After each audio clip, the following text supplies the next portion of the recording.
Halo semuanya, hari ini kita akan membahas bab 2 mengenai ekonomi dan sistem bisnis dalam perspektif teknik konservasi energi. Pertanyaannya, mengapa kita sebagai calon insinyur harus belajar ekonomi? Karena di dunia industri, keputusan tidak pernah hanya berdasarkan teknis semata. Setiap proyek energi selalu melibatkan biaya operasi atau CAPEX, biaya operasional atau OPEX, serta regulasi pemerintah. Intinya, energi adalah perpaduan teknis, ekonomi, dan regulasi. Pertama, kita lihat sistem ekonomi, yaitu cara negara mengatur produksi hingga konsumsi barang, termasuk energi. Ada 3 jenis utama, sistem pasar atau liberal, harga ditentukan pasar seperti di Amerika Serikat. Sistem terpusat atau sosialis, negara mengatur penuh, contohnya Korea Utara. Sistem campuran, inilah yang dianut Indonesia berdasarkan pasal 33 Undang-Undang 1945. Sektor strategis seperti energi dikuasai negara atau PLN, namun swasta tetap boleh ikut berperan melalui skema tertentu. Selanjutnya adalah sistem bisnis, yaitu bagaimana perusahaan menghasilkan nilai dan bertahan di industri energi. Ada 4 model bisnis yang umum. Model utilitas tradisional, skema sentralistik seperti PLN, IPP atau Independent Power Producer, swasta membangun pembangkit dan menjual listriknya ke PLN.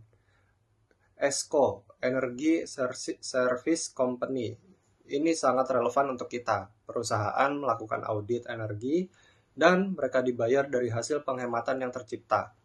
PLTS, atap atau rooftop solar, model konsumsi sendiri dengan regulasi ekspor-impor listrik. Ketika ingin memulai bisnis, energi kita harus memilih bentuk badan usaha tepat karena menentukan tanggung jawab hukum dan pajak. CV cocok untuk konsultan kecil atau kontraktor UMKM karena biaya pendiriannya rendah. PT lebih kredibel, punya tanggung jawab terbatas, dan memudahkan kita untuk ikut tender besar atau mengakses pendanaan bank. Untuk proyek pembangkit skala besar, bentuk PT hampir selalu menjadi keharusan. Bisnis energi sangat bergantung pada aturan main atau regulasi di Indonesia.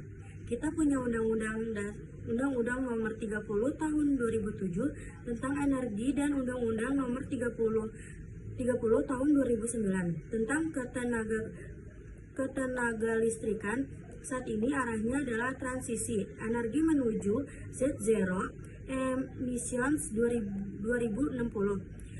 Bagi kita ini adalah peluang besar karena butuh akan audit energi, modernisasi sistem lama, retrofit, dan peran ESCO akan semakin meningkat.